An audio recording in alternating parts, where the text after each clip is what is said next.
It happens late at night, after 10 and before 4. It's called patient dumping. Wait, so y'all just gonna leave this lady out here with no clothes on?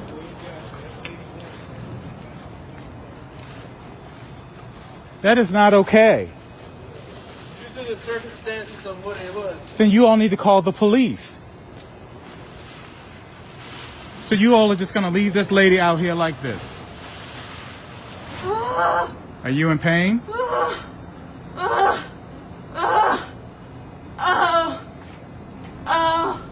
For any society, just to drop somebody off in the middle of the night, and especially with a disability, and expect them to fend for themselves is really barbaric. And if a hospital wants to make the most profit, they want to get the most number of people in the beds. So to get somebody out and get the next person in, find a place, dump them off. Because if your heart really is to help those in need, on the one hand, but on the other hand, if somebody else's heart is profit, how can you reconcile those two?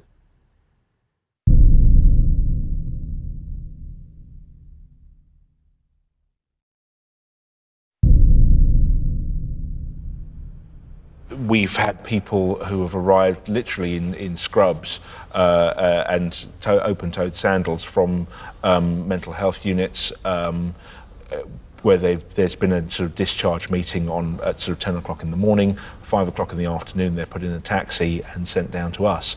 Last year we had a man who had been discharged from the local hospital 9 days after having open heart surgery.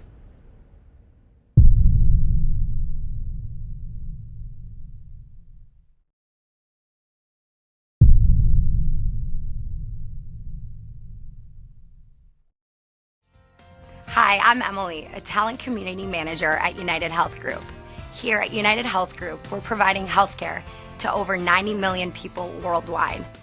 Hi, I'm Allison, and I just became eligible for Medicare, so I signed up for a Humana Medicare Advantage and prescription drug plan. I'm excited.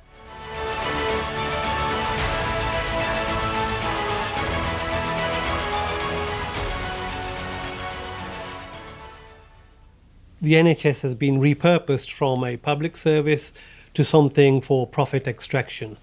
And all the changes we have seen have just been about liberating up these potential assets for the corporate raiders to take them over. Healthcare is a multi-trillion-dollar opportunity if you listen to any of the lobbyists. It is. I mean, globally, if you look at it, it is a huge, huge market, potential market. And the NHS stands out as a 120-odd billion pound opportunity. Lobbyists normally lobby for one or two reasons, a threat or an opportunity, and the NHS is a nice, juicy opportunity. we share in the risk of ill health together. It's a joint project. We fund it together. We share that cost fairly. That's the essence of the NHS. What's truly worrying about the way in which the NHS is moving is that that whole essence is being fractured and undermined by the involvement of the private sector and by the underfunding process. If things continue unchecked, and this really is a juggernaut which is accelerating and seems to be in its final stages, then we will end up, I think, and we already are, in a situation where there's a two-tier system. You will never abolish the NHS. The NHS simply becomes eventually, ultimately, a third-class basic service. The biggest open secret in Britain is that the National Health Service, the NHS, is under attack.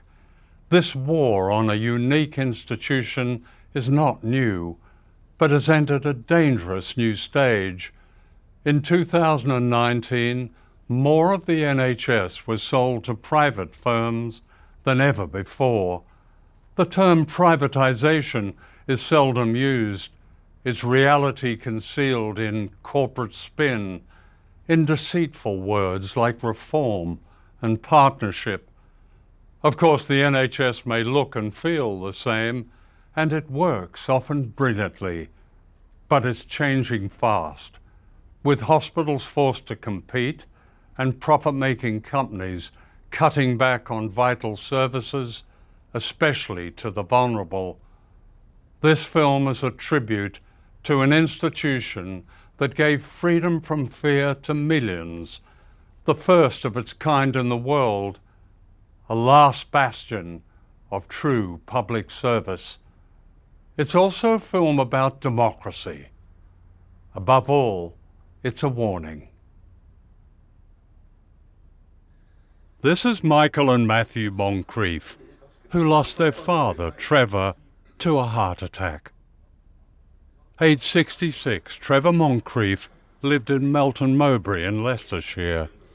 He died after an ambulance from a private company, Amvale, answered a 999 call to his home.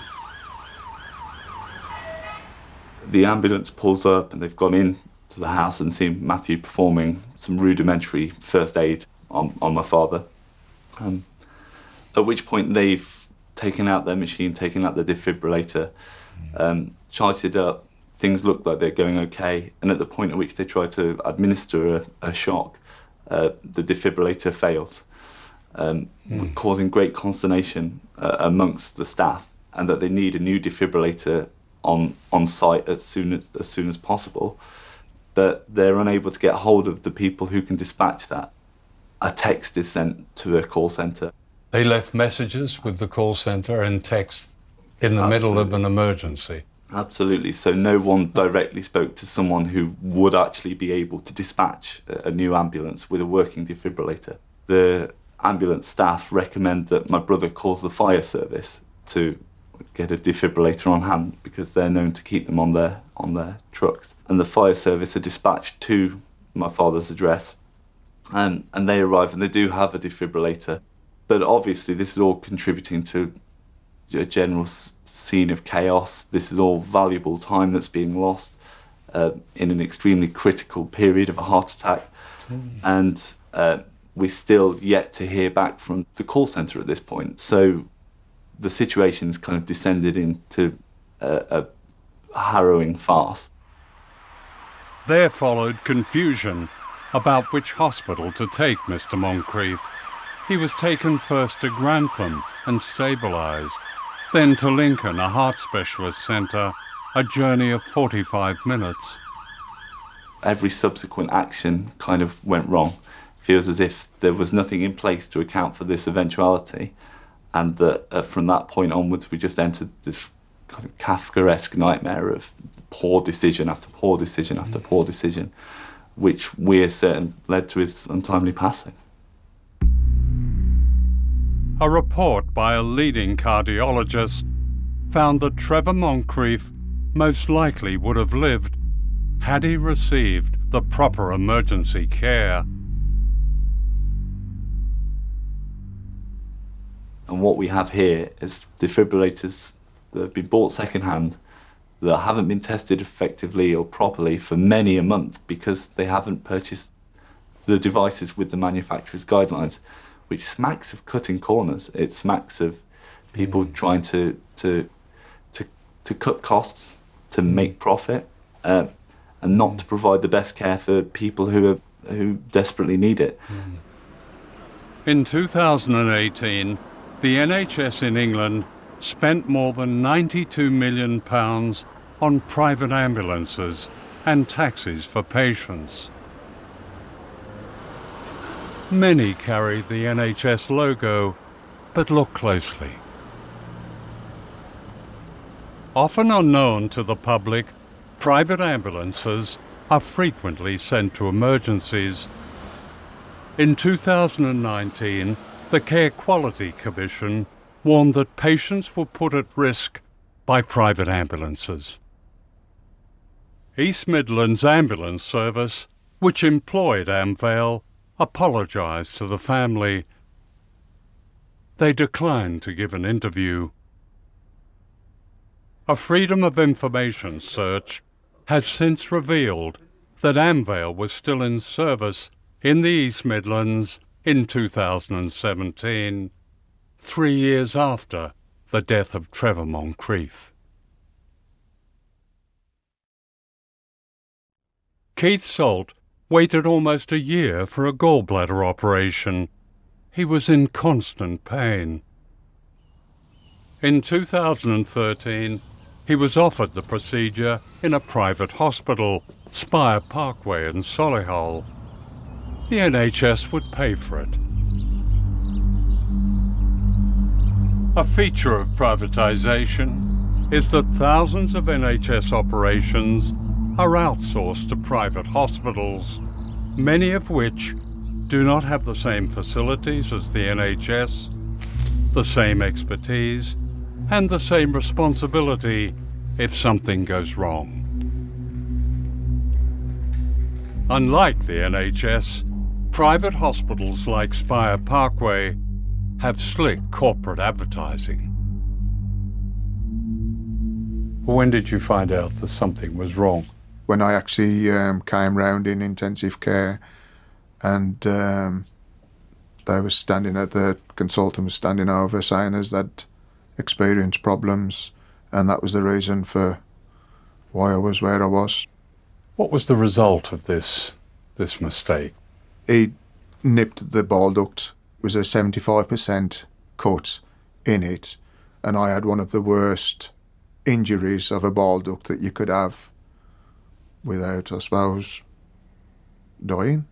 When I did delve into what these kind of injuries do, a lot of people in a few years back was quite bad, and a lot didn't survive beyond 12 months with this kind of injury. I'll just get this right. Dr. Mercer, the specialist who rescued the situation, yeah, I suppose, he came from the NHS hospital. The QE, yes. Yeah, the QE. Queen Elizabeth.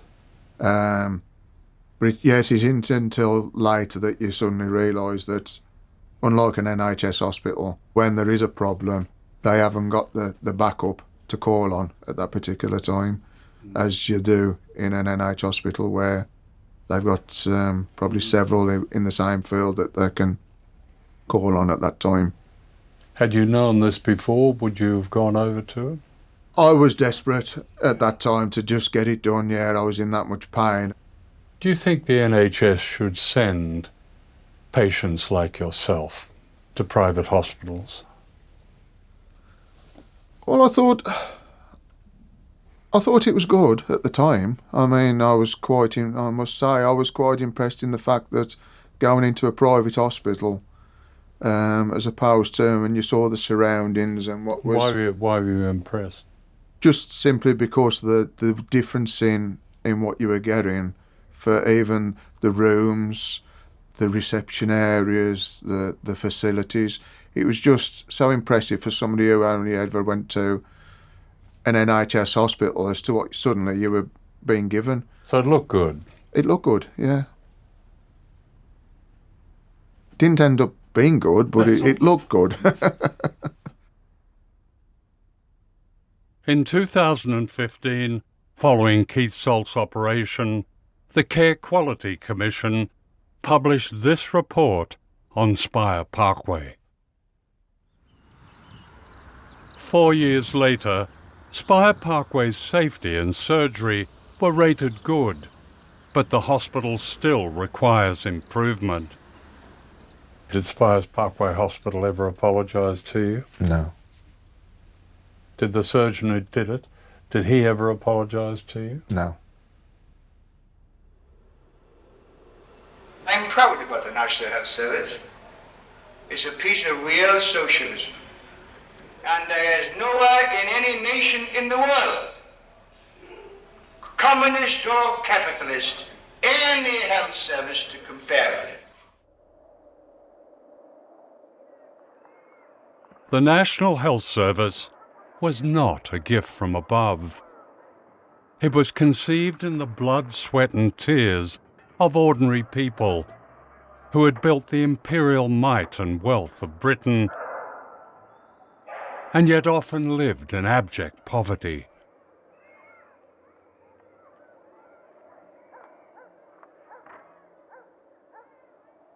In the 1920s and 30s, modern healthcare was a luxury, Children died from Dickensian diseases.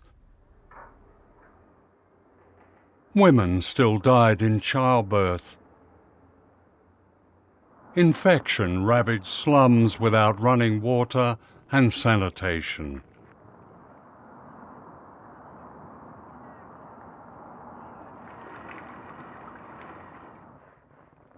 Britain's deadly disease was class.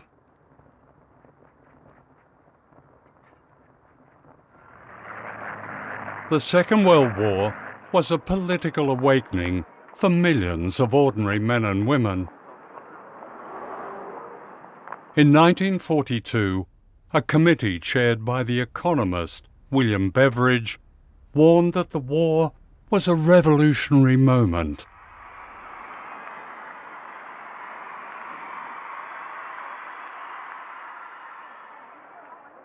The elite were worried. What would happen when the soldiers came home?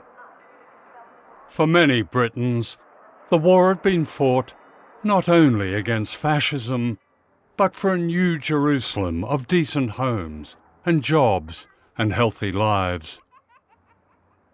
The Beveridge Report proposed a welfare state and the world's first national health service.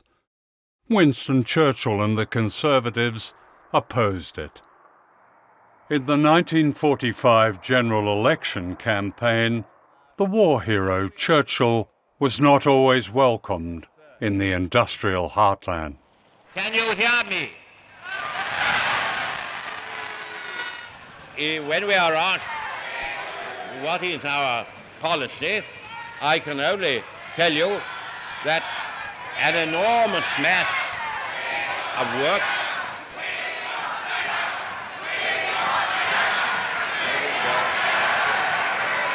very substantial advances in the human heart and the human head will have to be made before we can adopt the full glorious utopias which the socialist wool-gatherers placed before us. The utopian wool-gatherers would soon have their say at the ballot box, representing the majority of Britons. The soldiers' paper, the Daily Mirror, called for a vote for them, meaning the men and women who had won the war and the right to a new freedom, said the Mirror, of equal opportunities and robust health. Labour's landslide victory was a shock. And the tremors didn't stop there and became open rebellion. In the Far East, 50,000 airmen went on strike in more than 60 Royal Air Force bases, the greatest mass mutiny in British history. The issue was democracy and the right to be demobilised and not to be part of an imperial presence east of Suez. Arrested and court-martialed, the strike leaders were set free after a public outcry that symbolised a Britain that was now changing fast. On July the 5th, 1948, the most momentous social change of all was announced by this leaflet delivered to every household. This leaflet is coming through your letterbox one day soon, or maybe you have already had your copy. Read it carefully. It tells you what the new National Health Service is and how you can use what it offers. Study the leaflet, then keep it by you. You'll need it for reference.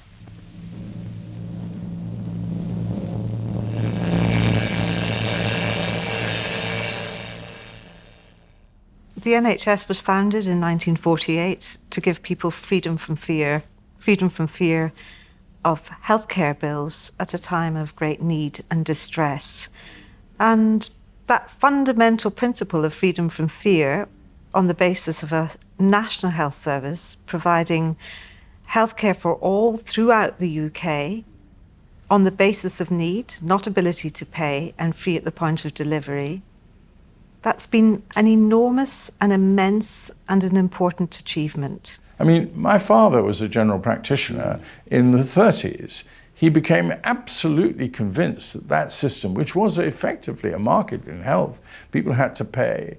He hated asking for payment from people he knew couldn't do it. He looked on 1948 as a day of freedom when he no longer had to ask people to pay. We had something principled and almost lovely. There was a relationship between the doctor and the patient, the one-on-one, all-important relationship, nurse and patient, which is really the essence of healthcare, was one that there was no market interference, no market exchange. Creating an ethos that you were part of something greater than yourself. It is actually a collective act of genius from 1948 to 58 to 68. I was born in 68, and I was born in a country with almost the best infant mortality rate in the world, the best place to be born. I was born in a city which had the first baby incubators, there. We were at the very forefront of health. But in the 1970s, a secret plan to sell off nationalised industry was drawn up as Margaret Thatcher prepared to take power.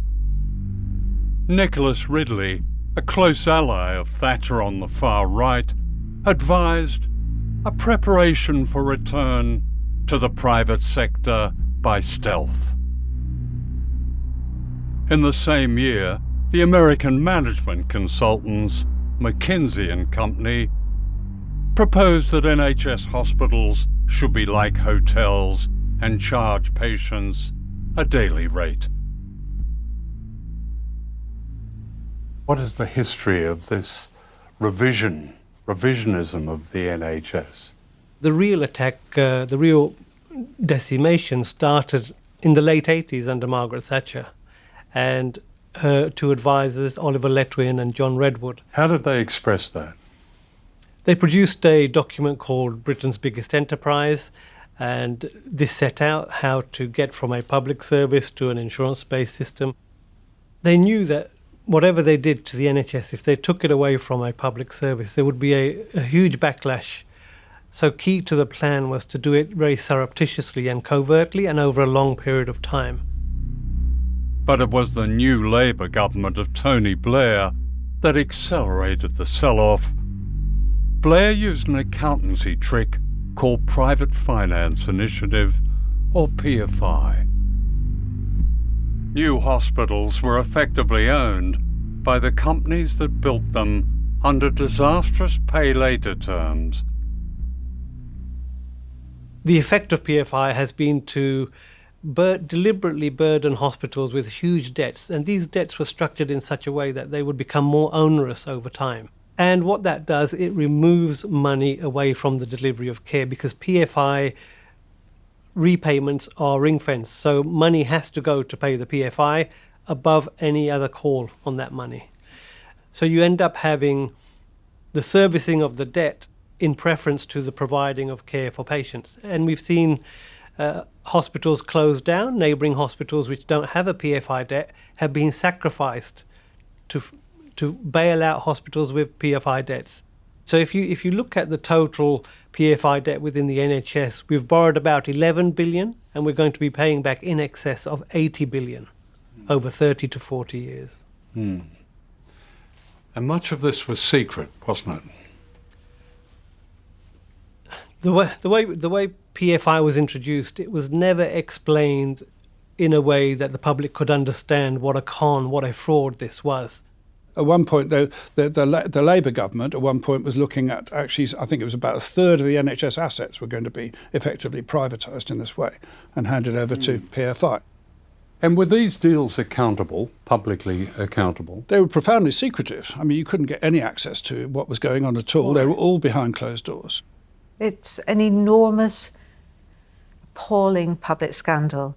124 hospitals and more are now designed, built and operated using private finance. And remember, it was accompanied by one of the biggest hospital closure programs and land disposal programmes. In the late 1990s, Labour's Health Secretary, Alan Milburn, declared his undying love for the NHS.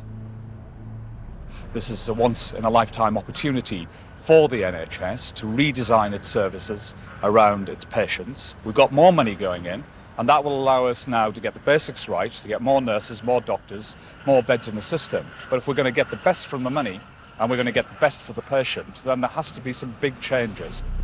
What the changes concealed was the beginning of a sell-off. The Blair government pushed through Parliament a series of bills that opened the door to private business and PFI.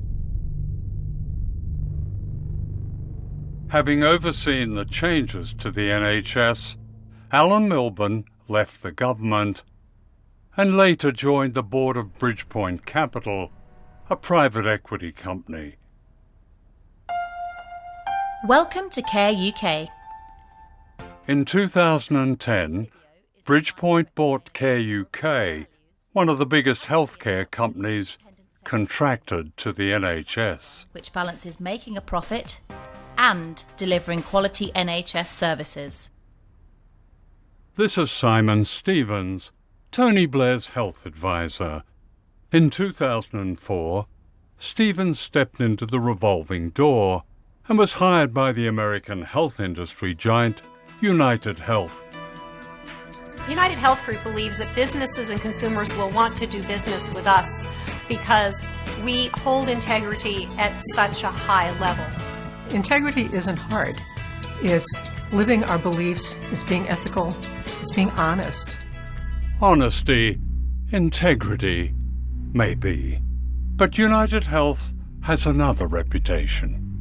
Its former chief executive, William Maguire, known as Dollar Bill, was forced to give back $620 million in the biggest share scandal in corporate history. After 10 years with United Health, Simon Stevens was brought back by the coalition government as head of the National Health Service in England. Under the coalition government, the budget of the NHS was cut from an average annual increase of 4% to 1%. Thousands of doctors and nurses have left the NHS, which now has one of the lowest bed capacities in Europe.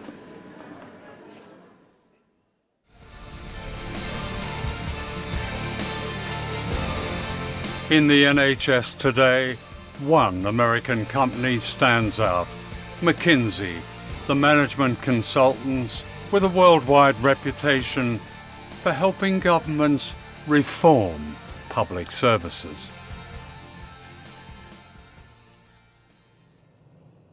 If you look at the documents that I've got from around 2010-11, so this is when they really ramp up the privatisation, the reforms of the NHS, and you look at McKinsey's involvement there, they are attending meetings of the management board, the steering group that sets up these new structures within the NHS. This is a McKinsey document. It's about designing the new system, and they have set the agenda here. This is a great document. This is them discussing the new organisational design. So you have an American healthcare model. So they're looking at Kaiser Permanente. It's lots of glossy pictures of Kaiser Permanente, smiling patients and doctors. I think the management of the NHS have become dependent on the management consultants. I think it seems to be no longer does a management ever sit down and actually draw up its own plans. They actually bring in somebody else. And at the end of the day, all you're getting is, the management consultancy kind of approach, in which, you come along, you ask a management consultant the time, he borrows your watch, tells you the time, charges you £1,000, and we've got that right across the NHS,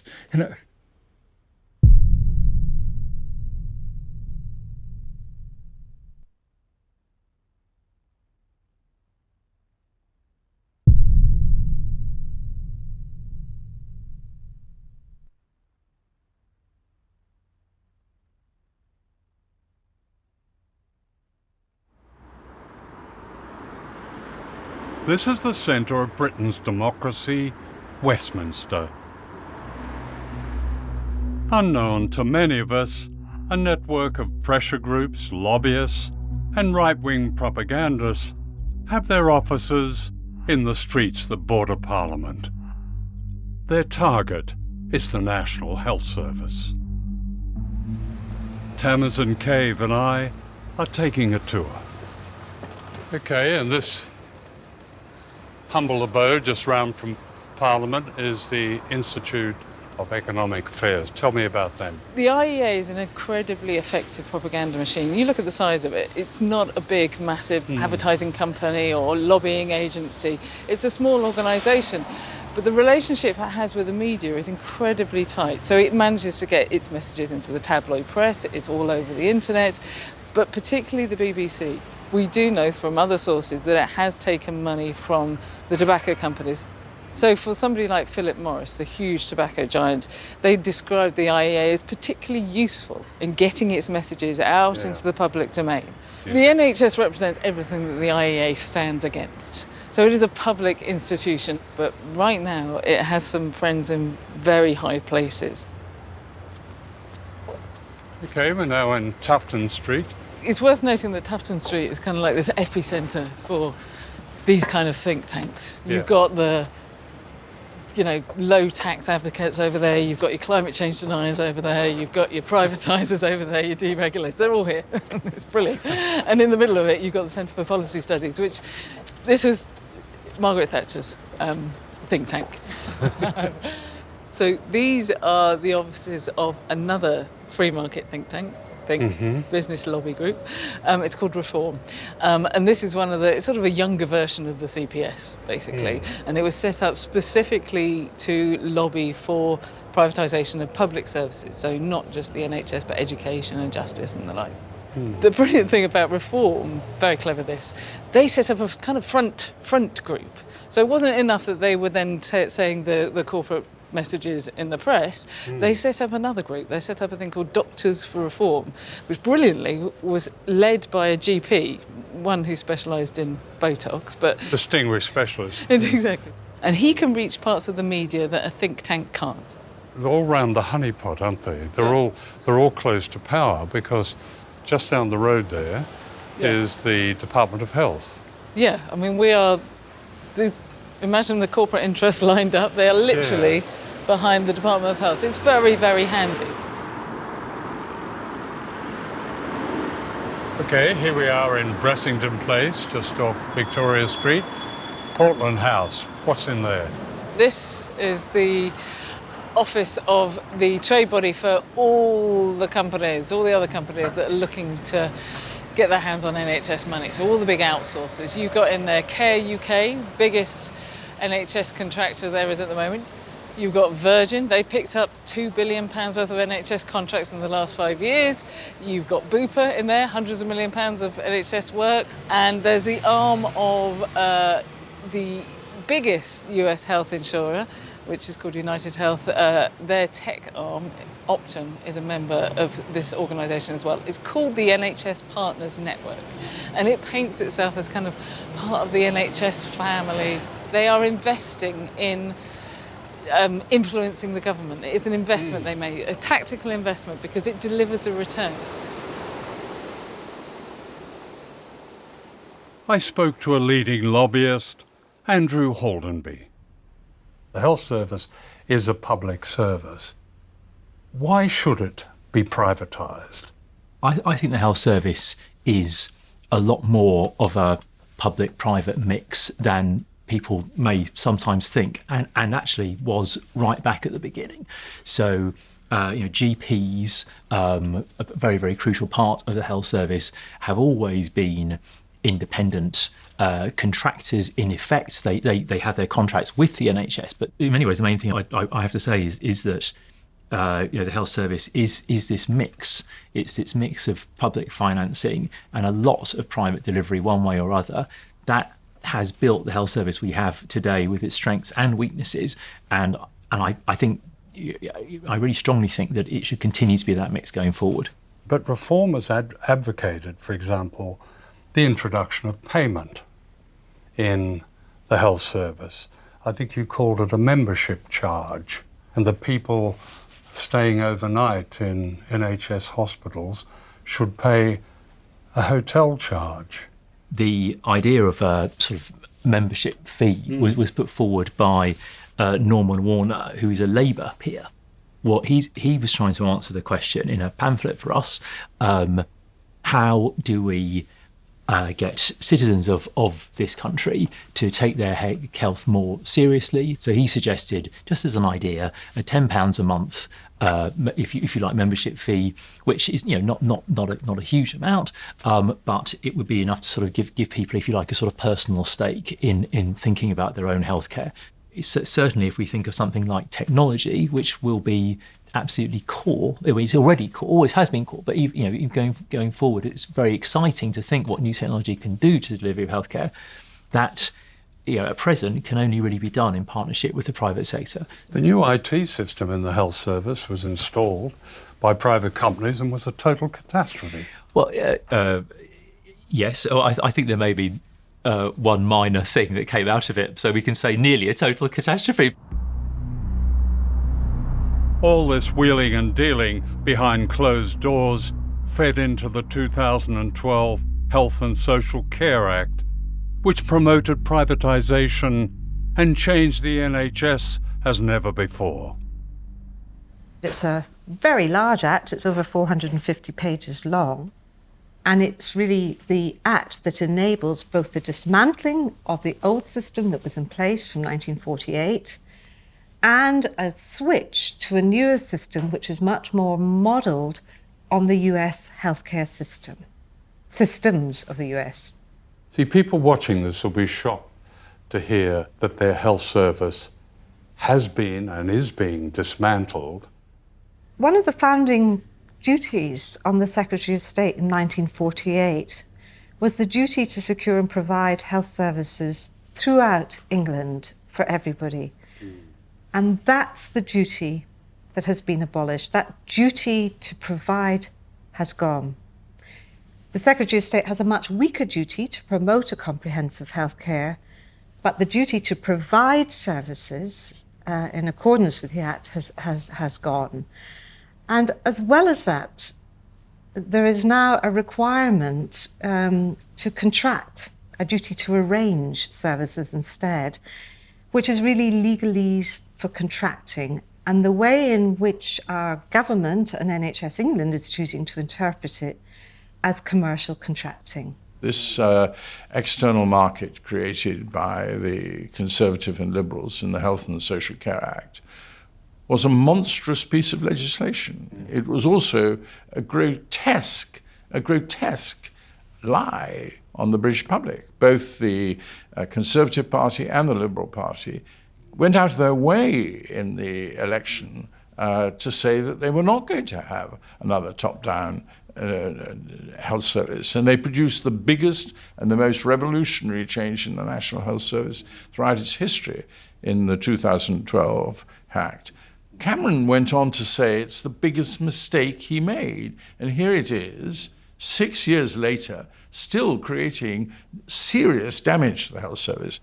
The biggest lie is that somehow markets and competition will improve healthcare.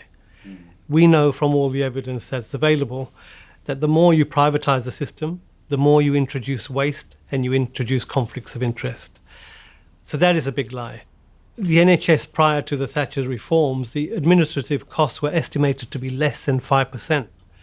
But we know now best estimates are that the cost of the market bureaucracy is running in the order of 20%. So that is 15% diverted away from the delivery of care. The beauty of the NHS came from its simplicity. And you had money coming from the Treasury to health authorities, and this was divided out between the hospitals and the GPs. There was no need for this army of intermediaries we now have. The NHS crisis, which is no longer a winter crisis, it's an all year round crisis. And that's how privatisation is manifest. But it's very convenient because it looks like it's the NHS that doesn't work. It looks like it's the principle of publicly funded, provided and owned healthcare, which doesn't work. What people can't see is everything we've discussed behind the scenes, that it doesn't work because tens of billions are being siphoned off to running a market system, to the PFI debt, to outsourcing profits, to management consultants. So 2,500 years ago, this woman was walking on the streets of Babylon, and she sees a frog, and the frog says, "Lady, please pick me up and give me a kiss. I will turn into the most beautiful, handsome prince you've ever seen."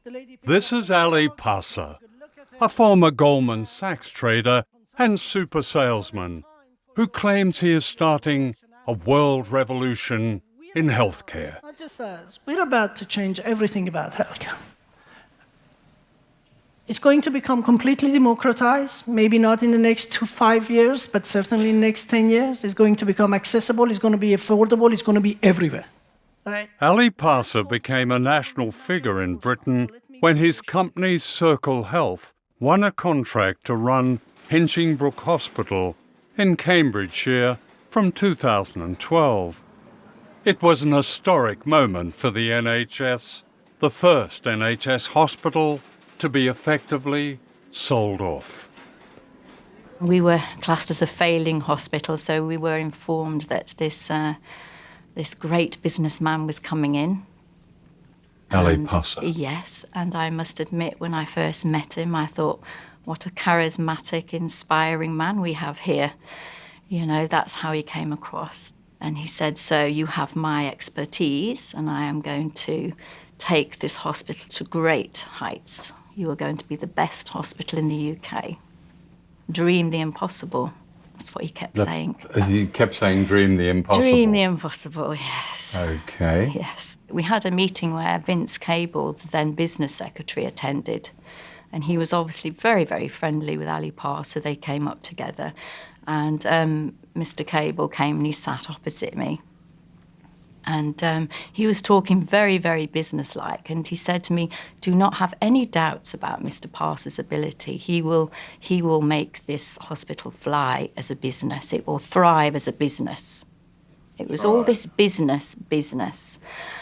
And I looked at him and I said, "You know, I don't mean to be rude or anything, but this is a hospital. It's the NHS. I don't see it as a business." And yes. What reaction did you get? He said, "Yes, it is, my dear. It is a business." We asked Vince Cable for a response. He says he has no recollection of the conversation. The selling of Hinchingbrook Hospital is a story of propaganda. This is how the BBC's Newsnight reported the exciting prospect of Britain's first privatised NHS hospital. For the first time in the UK, a district general hospital was given over to a private sector organisation to manage. 6 months on from the start of that experiment, Newsnight has been given exclusive access to Hinchingbrook to find out what's changed.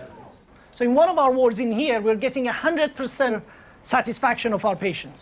There is still a way to go. Nevertheless, at Hinchingbrook, they're celebrating the 6th-month milestone with cupcakes. We're feeling that now. We're satisfied with looking after every single one of our patients. These partner meetings are a big part of the turnaround strategy. They're called partner meetings because the staff now own 49% of the company.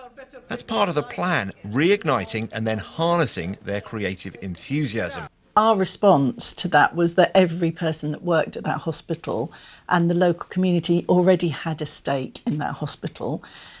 They didn't need to become shareholders in some fantasy scheme. And to be honest, I didn't want to be a part of that. That didn't sit right with me. And I actually said that. I said, I don't want to have shares. I said, this is the NHS. I just want to do my job. It was a 10-year contract. They promised absolutely astonishing levels of savings. It was absolutely incredible. It was something in the region of 300 million over 10 years. They sold this idea that they were going to get all the staff working in the new corporate way. And so they gave them all new uniforms. So they no longer had NHS uniforms. They were Circle Hinchingbrook uniforms. They decided that as lead nurses, we would then, on top of our jobs, we would meet daily and go around all of the wards, our own wards, and look very carefully. You know, it would take an hour or so of our working life to look into the patients to see if we could actually get them out quicker. And we used to have to do that and have our results back for Circle by 1 o'clock every day as to how many patients we could move out. So that we could accommodate the planned admissions, and the planned admissions are the ones that bring the money in. And the sad thing was, as lead nurses, we were all put up against each other. So there were 6 of us, and we all used to work really well before Circle, but because of the nature of it, it became very competitive. You know, in the performance meetings and in the operational meetings, it was a competition. And therefore, that cohesiveness didn't exist anymore. So if you still had patients blocking beds, as they say, then you would be failing in this competitive situation. Well, yes, and I was always a failure. I was always told that, you know, so it gets to you when you're being told that. But before 2012 was over, Ali Parsa had stepped down, taking a contractual payment of more than £500,000. In 2015, a Care Quality Commission report revealed that the safety of patients at Hinchingbrook, including children, was at risk. Circle disputed the report and says it won a national award for patient care. The Care Quality Commission were brought in, and there was a damning report produced, so bad in fact that they put the hospital, for the first time that they'd had to do this, in special measures. Circle withdrew from the contract, a dramatic failure in terms of the privatisation project. In 2015, Circle abandoned Hinchingbrook, which returned to NHS control. Why were these people allowed to run a hospital? Because what happened when they withdrew 3 years into a 10-year contract, the NHS was left to pick up not only the financial damage, but the damage it caused to the local community and to the staff who had to work through these 3 years of incompetence. One day I came into work as usual, and my brain had just switched off. My bleep kept going off, and I couldn't remember how to recall my bleep. It was as if my brain had gone. Couldn't function. Oh. So, yeah. It's okay. It's okay. It's very sad. It's a very painful memory. It's a job you loved. So it was really sad because I'd worked there so long. How long? 24 years. And I'd lost my extended family. Yeah. You know what I mean? The patients and the doctors, and it was a part of my life, and it was just gone. Hinchingbrook and the Circle debacle should be in stone given to any Secretary of State for Health in terms of what could go wrong, did go wrong. Privateers have no place in the NHS. They are there to make a profit, and, you know, patient care and health is not about making a profit. Well, doing that... I asked Ali Parsa for an interview, but his spokesman declined. Here is Ali Parsa again, promoting what he called his next project, a company called Babylon Health and its app, GP at Hand. This gives you a doctor on your smartphone or a robot. This is the Conservative Health Secretary, Matt Hancock, who believes technology offers a new utopia for the NHS. He's one of Babylon's biggest fans. Secretary of State for Health, Matt Hancock, is very keen on this. Well, I suppose he is, but I mean, you know, I don't have much confidence in this guy's ability or his judgment. I mean, he just, you know, he also appeared in that crazy advertorial, didn't he? I mean, that's the other thing. You know, a big question about what is his links with this company. He's prepared to appear in an Evening Standard double spread paid for by GP in hand, paid for by Babylon. I mean, that is just questionable, I would say, and to give personal endorsement to one particular piece of software. I think if you're looking at the cost of the NHS and somebody comes along and says, I've got a bit of technology here that can replace an awful lot of expensive clinicians and do their job just as well or better, particularly if you're already biased towards tech, you might be uncritically enthusiastic, which I think Matt Hancock has been. In its long-term plan for the NHS, the government wants to replace thousands of GPs with consultations by video and app and robot. This young woman, let's call her Ellie, isn't feeling well. But she doesn't go to the doctor's office. He comes to her via an app called Babylon Health. Hello. Hello there, this is Dr. Butt from Babylon. Thanks very much for choosing us for your consultation today. How can I help? The last few days Ellie explains that her eyes itch.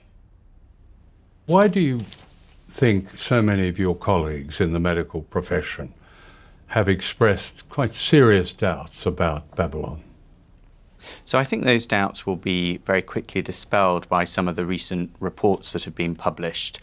So you may have seen that there was a report published by the regulator, the Care Quality Commission, who inspected our services and found them to be good. There's also been a report published yesterday. This is an NHS England commissioned report, an independent evaluation, that has shown overwhelmingly that patients and GPs are really satisfied with these services. I mean, there have been quite some claims. The claim that your chatbot achieved a higher score in a medical exam than human doctors. I mean, that wasn't true, was it? So it was true for the test that we did. So the test itself was extraordinary. According to doctors working for you, I think at the time, answered only something like 15 of 50 questions. And yet Babylon claimed, as a result of that, that the chatbot had intelligence equivalence with human doctors. What we found, which was really interesting, is actually there's a huge amount of variation in actual human doctor performance, so when it comes to accuracy, and that ranged from as low as 64% right up to 94%, with an average of 80%. And then when we did the same testing with our AI products, we were able to show that the AI performed at about 80%. You've said that the majority of the medical profession are, and I think the word you use was askance at Babylon's virtual doctor. What's wrong with it? I think probably the bottom line is it's a completely mistaken idea. So it's based on the idea that you can reduce people's health problems down to perhaps some very simple sort of yes-no questions, predictably churn those through a machine and come up with the right answer every time. I think there are two big issues with that. Number one, it doesn't work a lot of the time for anything that's more than very straightforward. So when I'm consulting with patients, they may come with the same kind of symptom. And what I try and do is I try and understand what it is that's worrying them and what I need to do to be able to address their particular concerns. So it's less about the symptom and more about the person who's got it. I mean, the advertising standards has picked you up on a number of things described as misleading. One of them was it was 100% safe or 100% the best in the world.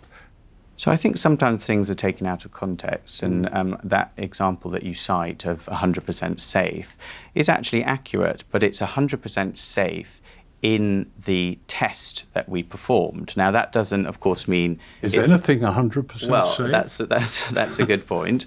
But, you know, and that's why it's very important that's why I'm saying, you know, that it's all about the detail. So actually, in the particular test, the results showed it was 100% safe. But that, of course, doesn't mean it's 100% safe all of the time. And as you rightfully point out, can anything be 100% safe?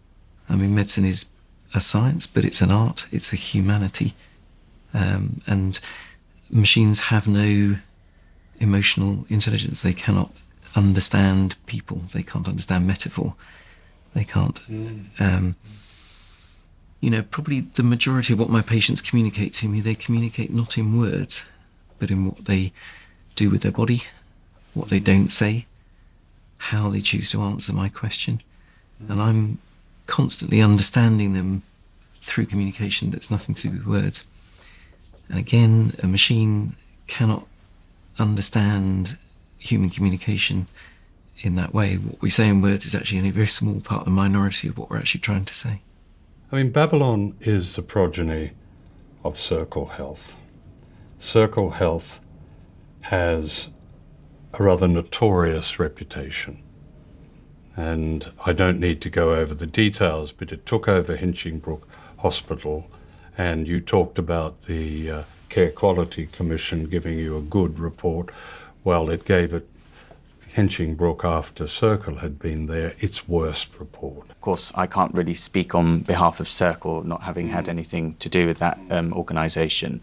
What I do know is, you know, our founder, Dr. Ali Parsa, as you mentioned, actually, you know, did some really amazing transformative things in Circle and took the hospital you mentioned, Hinchingbrooke, from being a failing hospital to actually being a highly performing hospital. Now, no, excuse me. But things changed after he left. It didn't become highly performing. And I mean, I can't obviously specifically comment on Circle, but what I can comment on with great confidence is the Babylon as an organisation, and actually, you know, I can't commend Dr. Parsa enough for his leadership. You know, if you think about the success of Babylon and everything that we've managed to achieve to transform patient care here in the UK and beyond. You have words and you have actions. And the actions are taking us further and further towards an American model. The words keep spouting out the rhetoric, but the actions are taking us further away from that public good towards the kind of American model. So the actions are what tell us what's going on. This is Chicago's all-news station. News Radio 780 and 105.9 FM and CBSChicago.com. WBBM News Time, 10:53. The News Watch continues. Lifting Chicago several tons. Chicago is one of America's wealthiest cities. Article 25 of the Universal Declaration of Human Rights says that everyone has the right to a standard of living adequate for the health and well-being of a family, including food, clothing, housing, and medical care. In the United States, that right has yet to be granted. Instead, a group of health insurance companies dominate the healthcare industry and often decide who shall live or die. As many as 87 million Americans cannot afford health insurance, or their insurance is made virtually worthless by excess charges known as deductibles. At least 20,000 Americans die every year because they can't get treatment. And this is the system that inspires so-called reform of the NHS. It happens late at night, after 10 and before 4. It's called patient dumping. This woman says it happened to her, dumped at a homeless shelter by a nursing home alone. Had you ever heard of patient dumping before? Never. She says 2 men in a white van drove her here to the Pacific Garden Mission and dumped her right here at the mission's front gate. It was the middle of the night. She was in a wheelchair and she didn't have her medication. For any society, just to drop somebody off, especially with a disability, and expect them to fend for themselves is really barbaric. And when we saw these things happening, we were appalled at that practice. In the United States, the dumping of patients is so common that this hospital patient was caught on CCTV being dumped at a refuge. People just want to get rid of the person, and at whatever cost, find some place where somebody can go to and just dump them and get out of there. Let's move on to the next person. And if a hospital wants to make the most profit, they want to get the most number of people in the beds. So to get somebody out and get the next person in, find a place for a person to go to, and if you can't, dump them off, because they know that an organization like ours, we wouldn't leave them out there. Yeah. So they're really trusting the goodwill of the organization.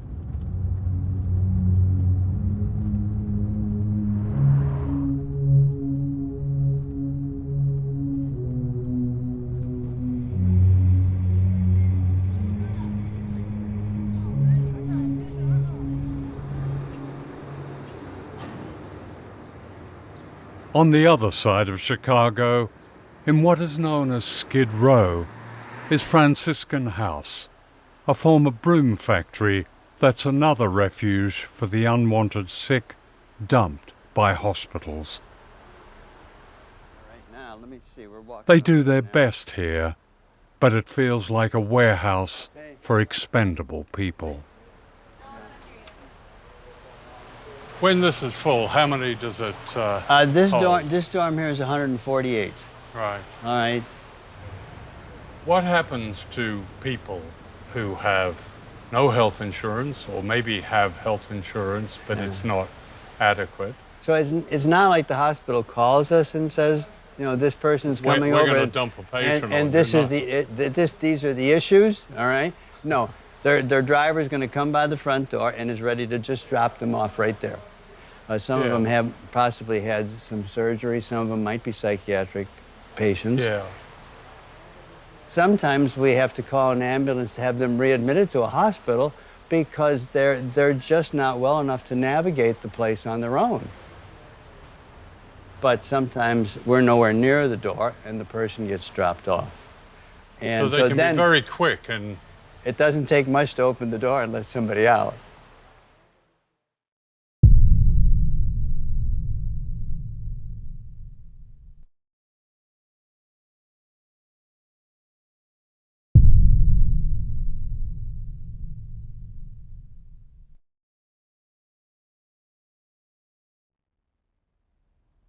Wendell Potter was the chief public relations executive of Cigna, a giant health insurance company. His job was to spin the company's propaganda, often, as he describes, with deadly effect. You were the spokesman, the public voice for a health insurance industry whose routine practices, and I quote you, amount to a death sentence for thousands of Americans every year. Yeah. That's an extraordinary statement. Could you talk a little bit It's about not that? extraordinary when you look at the reality of our healthcare system. That happens all the time. Every day, decisions are made by insurance company employees as to whether or not you will get some life-saving care. There was one case in particular.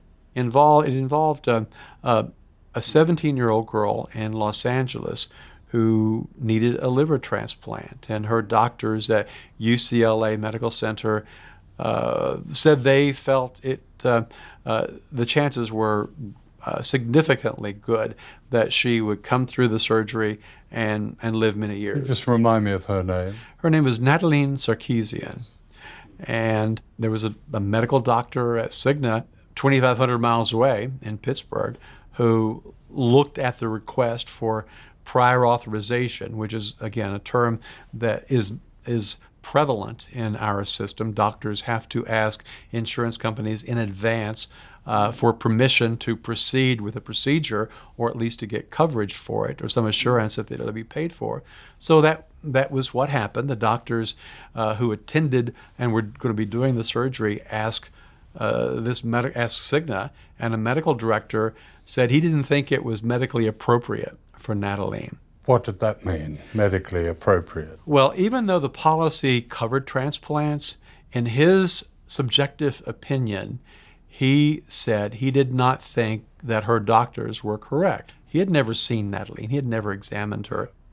Keep in mind that a perfect match had been found, and the transplant had been scheduled, and the family came into the hospital on the morning that the transplant was to have been done, thinking that it would be done.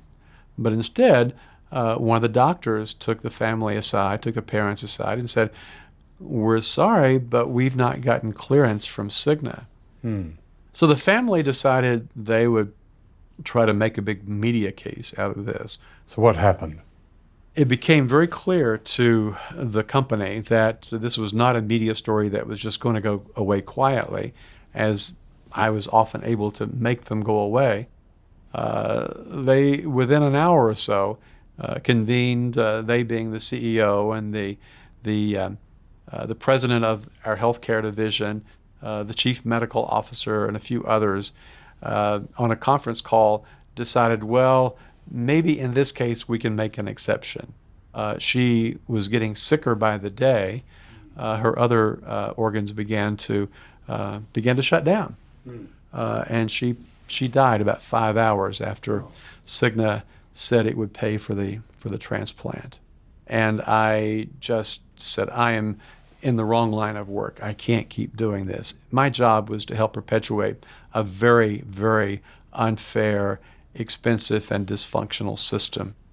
What kind of wealth did that company have at its disposal then? There are a lot of executives close to the CEO level who make millions of dollars a year. Billions of dollars flow through these companies. They make billions of dollars in profits off of that revenue, partly to reward shareholders, or largely to reward shareholders. But a lot of the money is skimmed off or made available to conduct PR campaigns and lobbying campaigns. In 1996, Dr. Linda Pino, who worked for the insurance giant Humana, appeared before a congressional committee with this remarkable confession. I am here primarily today to make a public confession. In the spring of 1987, as a physician, I denied a man a necessary operation that would have saved his life and thus caused his death. No person and no group has held me accountable for this, because in fact what I did was I saved a company $500,000 for this. And furthermore, this particular act secured my reputation as a good medical director, and it ensured my continued advancement in the healthcare field. I went from making a few $100s a week as a medical reviewer to an escalating six-figure income as a physician executive. In all my work, I had one primary duty, and that was to use my medical expertise for the financial benefit of the organization for which I worked. This was one of those cases where the request came in. It was just a little piece of paper in my inbox. I just happened to pick it up next, and it just happened to come to me. And they had called from a hospital in California. A patient from Nevada had been on a transplant list. Heart transplant. Heart transplant. They had a heart became available, a match. Yeah. And the surgeon was ready to operate. So I called, and I thought this is just a formality because nobody would do a medically unnecessary heart transplant. You couldn't get through the transplant process. So I talked to him, he explained the situation, they had a heart available, they called him, they got him, to this hospital. So I approved it. So I stamped my little approve on it, and then just everything went to hell because it was a $500,000 transplant. So then all these people start rushing in. We got to figure out a way to deny it. We can't pay for it. You got to call the doctor back. I'm a physician. I know what the consequences are going to be to this man who doesn't get his heart. He's going to continue to deteriorate, and his congestive heart failure could last 2 days, 2 years, but he's been consigned to cardiac hell. I mean, he's going to slowly deteriorate. And whether he died 2 days later or 2 years later, I participated in consigning this man to death. I mean, I signed his death warrant. I would try to do the best thing I could do as a physician, but I was always coming up against this huge machine that was just grinding away to keep patients from getting what they needed, because that costs money. I mean, the whole purpose was to make money. That's the risk for all these other attempts at privatizing portions of something like the NHS, is when you begin to hand over the benefits, the funds, to these private companies to manage. I mean, their goal is going to be to make money, not to provide better care or more care or appropriate care.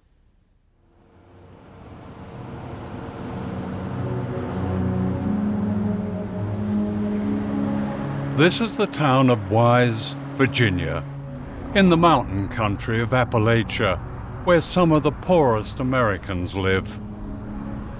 The coal mines once gave people here a precarious life. Today, many are unemployed and unwell.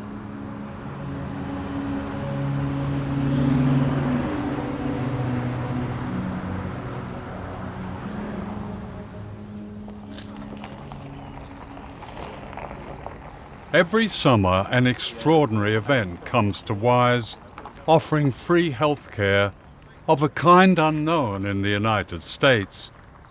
This is Remote Area Medical, known as RAM.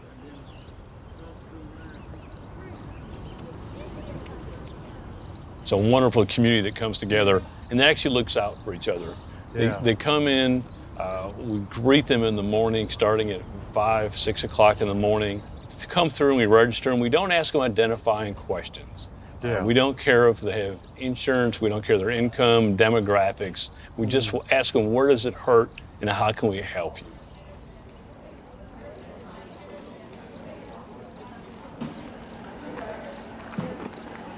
RAM is like a pop-up wartime field hospital run entirely by volunteers and set up in an agricultural showground. It's as if the NHS has come to town.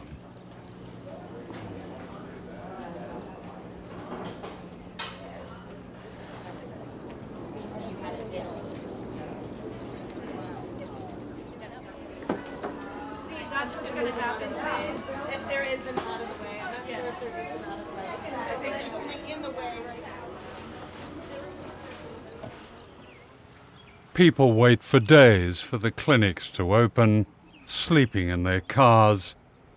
Most of them have no other hope of medical care. You're going to stay in the car tonight? Yep. Yeah. So who are you seeing tomorrow? Dental tomorrow. You got some urgent problems? I actually chipped a tooth a week ago, and he's got a feeling she's just got a cleaning because the school does free stuff for the middle schools. Are they asleep in there? He's out. It's actually peaceful here, so. It is peaceful, isn't it? We're supposed to meet up with the plastic surgeon that did her removal of her little bump on her head last year, and so he could see a follow-up of what it looks like this year, so he could see how it turned out. So. Okay, what would that have cost you to have that done? Probably several thousand, especially to get somebody like him, because he's actually a really well-known plastic surgeon from Charlotte. Yeah. So to get him would probably several $1,000s. Several $1,000s? Yes. Whereas here you get it for free. Mm-hmm. My sister is actually utilizing this because she has no health insurance, and she's a veteran still fighting to get benefits for that. And so we brought her here to get dental work because she can't afford health insurance. Can't tell you how happy I am to be here right now, and because I have some abscessed teeth that I've been dealing with for the last couple of years. So you're going to have your teeth looked at? And I have Crohn's disease. And you have Crohn's disease? I have Crohn's. I have a lot of medical issues too, and I've been off my medication because I can't afford it. without What health does your insurance. medication cost? See, the last time I had it was about 6 years ago, and just for 2 bottles, they were $490-something a piece. Oh, and that would, how long would that last you? That would last me a month. And that's only part of my meds. My Oh. cholesterol's high. I'm about $1,500,000 in debt for medical bills, but I've been sued. My credit is destroyed from medical bills. Right. And so I couldn't even buy one room. My credit is so bad. I've been sued and I just don't pay them. I can't. Yeah. So Yeah. this is wonderful because Appalachia really needs these kind of clinics, and I didn't know about them till 2 years ago. And tonight we're just gonna sit in the car all night and wait. So you're sleeping here tonight? Yes, Yeah. And you've got your ticket for tomorrow? Yep. Tell me why you're here then. Glasses and dental. Mhm. You're getting a full health checkup. Mhm. I Why usually do you feel you need that? Yeah. Well, diabetes runs rampant in my family. So true. with this service, it gives the opportunity to stay one step ahead of it. Yeah. Yeah. What are you mostly concerned about? Neck, back, 7 bulging discs, permanent pinch nerve in my back, and there's nothing they can do surgical-wise to make it better. So I miss out there helping people, but You have a lot of pain then? yeah, a lot of pain. Yeah. And who will you see tomorrow? I'll be seeing the neurosurgeons and those people in the medical, and then over to vision to get my vision done because I got glaucoma on my left eye. What would that cost you to get that kind of treatment outside? Outside, you're looking at just for the surgical part about $1,000 each visit, somewhere around there. So this is like one of the best things here in Wise that they do every year. It's only this free healthcare here that offers you some kind of solution. Yeah, it helps a lot. Not just me, my wife, everyone else that's here that's camping out tonight. I wish you well for tomorrow thank you. and that everything goes Y'all too. really to plan for you and your wife. Thank you.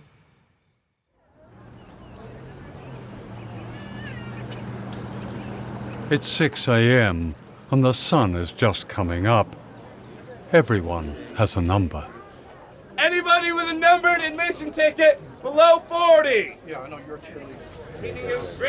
41, 42, 43, 44, 45. We're offering mammograms, pap smears. We're taking chest x-rays. We're doing EKGs inside. Can I ask you why you're here? I work at a gas station, and for me to get insurance for me and my husband is over $200. That's just for vision and dental. I can't afford that making $8 an hour. You just can't. Would you like to see a free public health service right throughout the United States? I really would. I thought Trump was going to get it done, but I guess that flopped a little. To have to go out of another state to get health care is health services. Did you sleep in the car last night? No, honey, actually. We got here at about 3, 4 in the morning, and it took us a couple hours drive. So. Wow. And I worked till 1:30 this morning. Oh. Yeah.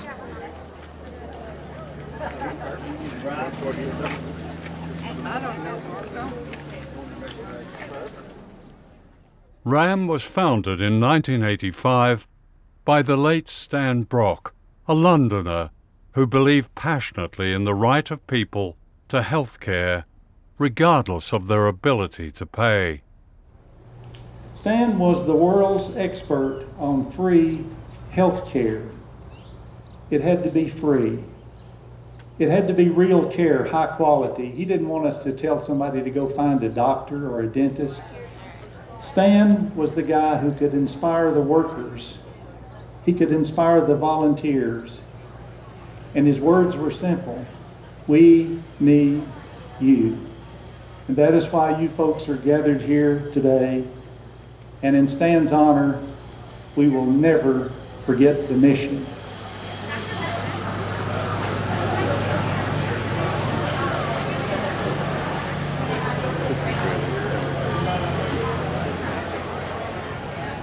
This is one of the most economically deprived parts of America. The coal industry boomed in years past and has mostly declined. We have some counties out here that have no dentist, and there are lots of specialties that we don't have at all that cities take for granted. The nurse practitioner at the health wagon wanted me to come because I have chest pain sometimes and my blood pressure is like uncontrollable. Okay, can you describe your chest pain? What kind of a pain Well, is there? sometimes it hurts like a dull hurt. I'm armed in some, but this morning it's just been like sharp twinges. Do you smoke? Yes. We're a belt of disease. We're a belt of lung disease. I'm a pulmonologist, so we're a belt of asthma, COPD, smoking. We're a belt of lung cancer. We're a belt of heart disease, stroke. We're a belt of obesity, and we're a belt of opioid use tied into mental health issues. So when they come to you, what typically do they come with? They're short of breath, they have a cough, they have exercise limitation, they're having difficulty working, and we can do a chest x-ray on the mobile unit. We can do a breathing test, a pulmonary function. Are you able to catch disease in time? We did find 3 lung cancers in one day here at this event. And so we do find serious disease with chest x-ray or other screenings. But the most common thing we find is of course the common diseases, discovering high blood pressure, discovering diabetes. And we discover things that they have no idea about. A lot of the patients know they don't feel very well, but they don't know why. They're trying to cope, trying to exist. Diabetes is a disease that people tend to deny. They don't even like the word diabetes. In the mountains, they'll say, got a little sugar. They won't say the word diabetes. And they're trying to cope by putting off till tomorrow what they can't afford today. It's a bit of a lifesaver here, isn't it? Yeah, this is a great program. Fantastic program. I mean, what were the people who live around here who don't have the medical facilities? They do without. Yeah, they do without. They have no teeth or partial teeth. They have no diabetic treatment, no high blood pressure treatment. So if they come here, they at least get some medicine. Typically, what are you dealing with here? What are you treating? We've seen several patients this morning that have received more than 10 extractions. Well, the reason these people are here because they can't afford to go to the dentist. They can't afford to go to the dentist, or they have insurance that really isn't working for them. Some of these people who work in these small communities, their insurance may only be acceptable in a regional area. Go outside that region, the insurance isn't accepted. It just sounds like chaos. It is. It's chaos, and it's a vicious cycle, and that's why things like these are so important. Sandbrook was quoted yesterday about the famous quote of all healthcare should be free. Right.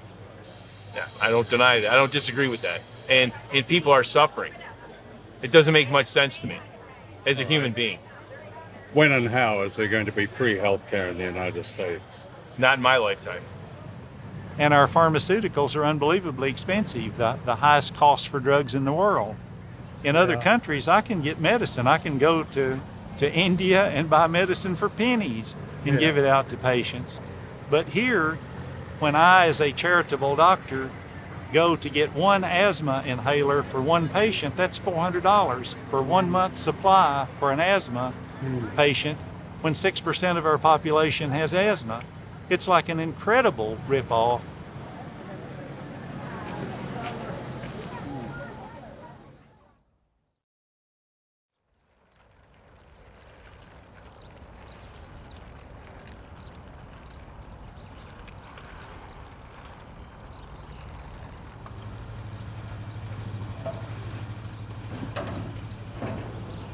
And then they were gone, wrapped up in a few hours.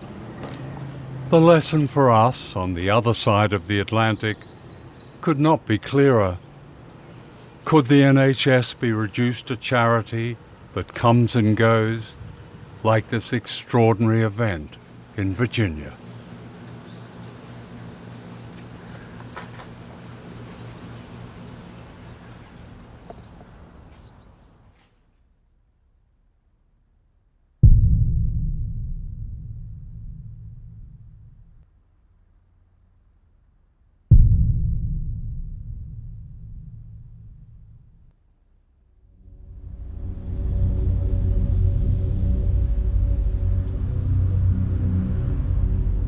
This is the City of London, home to some of the world's richest money movers, gamblers, insurance companies, hedge funds, and banks.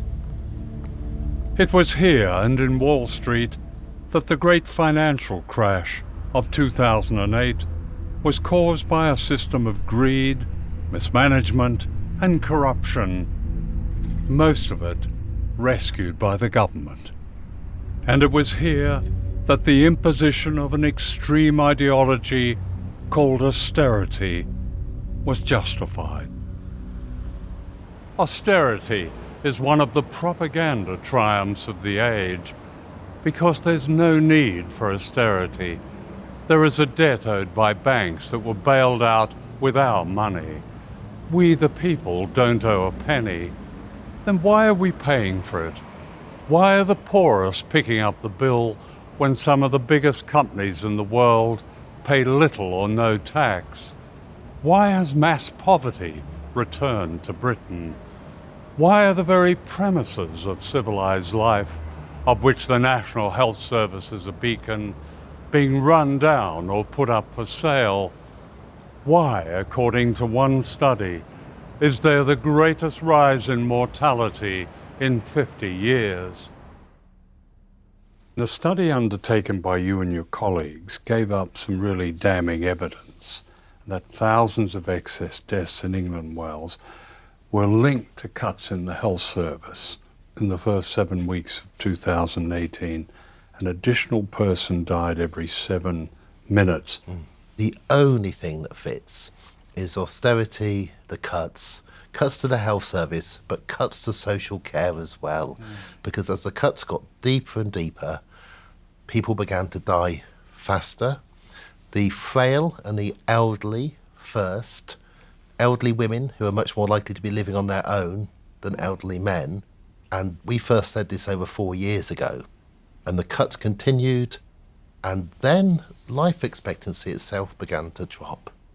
You're talking about 120,000 people so far who have died earlier than they would otherwise. For child and infant mortality, we're ranked, well, neonatal deaths, we're 19th in Europe. And that's getting worse. One thing that shocks medics, our babies used to have a 3 times better chance of not dying than babies in Portugal in the 60s and 70s. Portugal was always put forward as a terrible place to be born. Now you're much more likely to get to your first birthday if you're born in Portugal than in the UK. The changes in the health service have a great deal to do with privatisation. Yeah. The change of the character of the health service has much to do with that. Yeah. And in making this film, we found that it's much more prevalent, certainly than I realised. What's the impact of that? When you think you're part of something which is truly precious to people, that's when you work longer hours that you're not paid for. That's when you spend another minute with somebody that you wouldn't otherwise. Turn it into a business where their customers are not patients. And, you know, the same way that most people treat their jobs, it's how you get paid, but it's not a vocation. And that's very dangerous with health, because you really want the people looking after your health to actually care about you, not care about when they're going to be going off shift.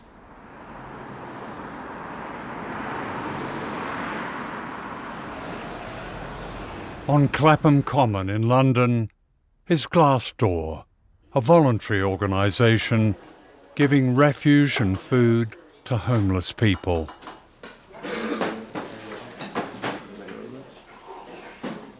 For some of the people here, their predicament bears a striking likeness to patient dumping in the United States. We're getting a lot of emergency discharges from local hospitals. We're getting a lot of people who have been seen by their local mental health units and been told that although they do have a mental health problem, they don't meet the threshold for care. We've had people who have arrived literally in scrubs and open-toed sandals from mental health units where there's been a sort of discharge meeting at sort of 10 o'clock in the morning, 5 o'clock in the afternoon, they're put in a taxi and sent down to us. Last year we had a man who had been discharged from the local hospital 9 days after having open heart surgery. We have NHS workers who are homeless. You know, it's a testament to their staggering loyalty that even though they are sleeping rough, they'll get up at 7 o'clock in the morning, dust themselves off and go into work. They go and work in the NHS? Yes. Having slept rough? Having slept rough, yep. We have care workers, we have healthcare assistants, people who go out and do personal care for our ageing relatives, our sick individuals, have oftentimes been sleeping on a church floor the night before.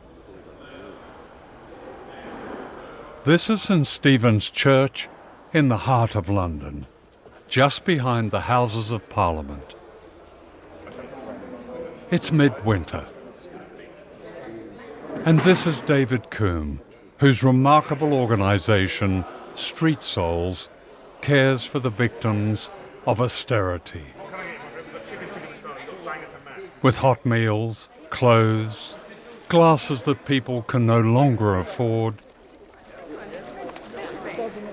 and above all, a warm place where people can feel human again. David, just describe Street Souls and how it began. What I really wanted to do was a compassionate act involving my two younger children at the time, who I think were 6 and 8 maybe at the time. And I said to them just before Christmas, I said, we're not going to buy Christmas presents this year, boys. We're going to buy sleeping bags for the homeless people, and we're going to take soup and sandwiches out to the homeless, which of course didn't go down too well, as you can imagine, with young lads. We got a big van full up with sandwiches and soup and literally drove around London, and we did this several times. What struck you at first about the people you met? That they were just like me. One thing that was very apparent was it's not as portrayed in the media. There's not drunk, everyone's not drunk, everyone's not a drug addict. In fact, I'd say that was a minority, you know, totally the opposite of what most people would probably believe. A lot of these people just had misfortunate events in their lives. That direct connection between political decisions and homelessness, that's something you see, isn't it? Yeah, very much so. You know, in 2010, Westminster City Council tried to pass a bylaw within central Westminster to make it illegal to sleep rough and punishable by, I think it's a Tariff 5 fine of £500, you know, which is kind of crazy. A homeless person's not going to have £500, but also illegal to feed homeless people. What's the direct connection between austerity and the people that you help here? The lack of aftercare is something that I've noticed. You know, some of the guys we have here have had some quite major operations, are effectively turfed back out on the streets. Give me an example. Well, I've got a fella who has had a couple of knee operations, and what he calls home is a janitor's closet of 7 foot by 4 foot in a block of flats, you know, and that's where he goes, that's where he convalesces. Another lovely chap who had, I'm not sure what surgery, but major surgery, so his chest looked rather like a sort of a quilt. Had to go in a place he was given 5 stories up with no lift, immediately having this operation where he had 140 stitches or whatever. And it's just so wrong. It's, you know, it's in out, you know, it's free up the beds and, you know. You know, the life expectancy on the street is 47 years old, you know. 47? 47. It's heartbreaking because the bar is set so high now on who you can admit to hospital because there are so few hospital beds. You know, it really is a case that unless you're threatening to imminently kill yourself, or you're psychotic to the point of just incredibly disturbed as an individual, or a threat to other people, then you're sent home. And unless What if home is not a home? What if it's in the streets? Well, it's just heartbreaking. I mean, there's been a lot of occasions when I've had to send someone out onto the streets, and you just send them out into the night and you don't know what's going to happen to them. John Watts works with David Coombe as a volunteer.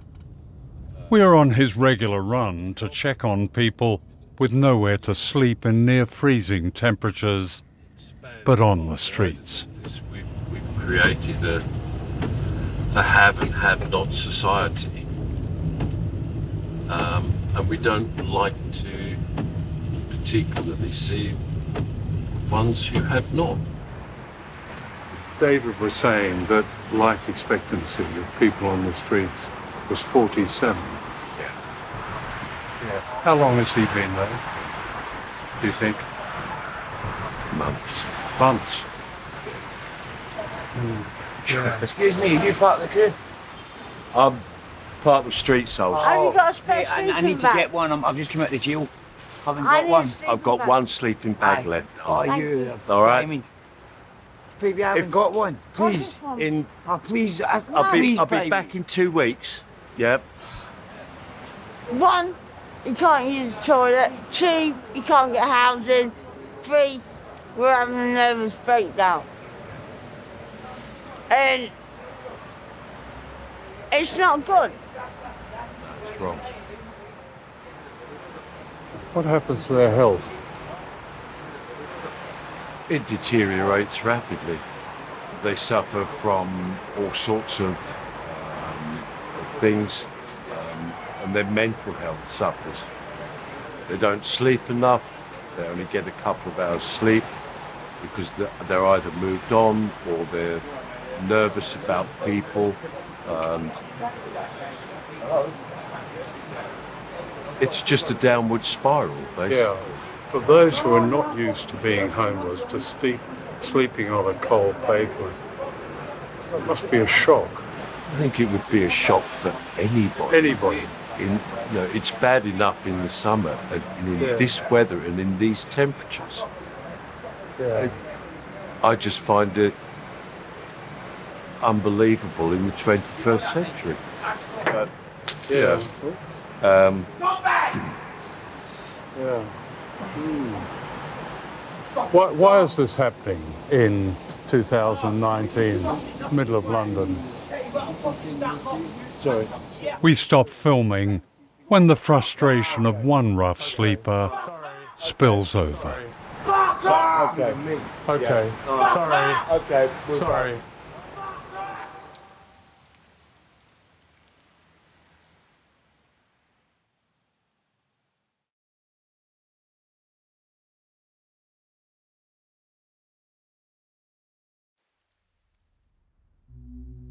For more than 6 months, we phoned, texted, emailed, and wrote to government ministers and officials who run the National Health Service.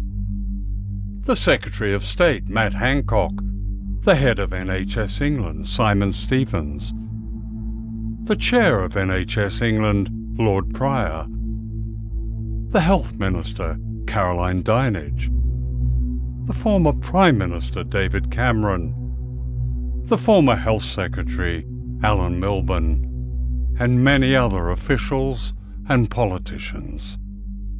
No one responsible for the future of the NHS was available to be interviewed on the urgent issues raised in this film. Silence. If you start out with a core, a principle of wanting to care for everybody, you've already started at a foundation of value. And I mean, we've never really had that here. There's never been, a healthcare system that started with ethical values and said, okay, healthcare is a right.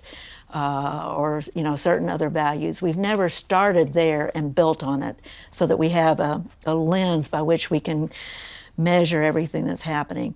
You do. You have that. And if you lose that, then you'll never get it back. We gained the freedom from fear in the past. This enormous sense of relief from thinking you are no longer going to be a burden on your family. You're not just having to fear for yourself and your own pain and suffering, but the idea that your family would either have to try and look after you or find the money for somebody to treat you. And it was one of the most remarkable and rapid improvements in living standards and quality of life. That fear has come back again. It was a political decision to give us an NHS, and we got that in 1948 with the 1946 Act. It was a political decision to take it away in 2012. It only needs a political decision and the will of the people and the politicians, because the people have not lost faith with the NHS. They want an NHS. I believe they will reach a tipping point of public awareness, at which time our politicians cannot get away with the deception any longer. If enough of the general public stand up and say no more of this, if the profession can unite and realise the power they have, we can stop this very quickly. The government need to believe in the NHS, not mess about with it. They need to properly fund it. And they need to trust those that are there to get on with their work and let them get on with their work. People like you. Yes. Yeah. To trust us.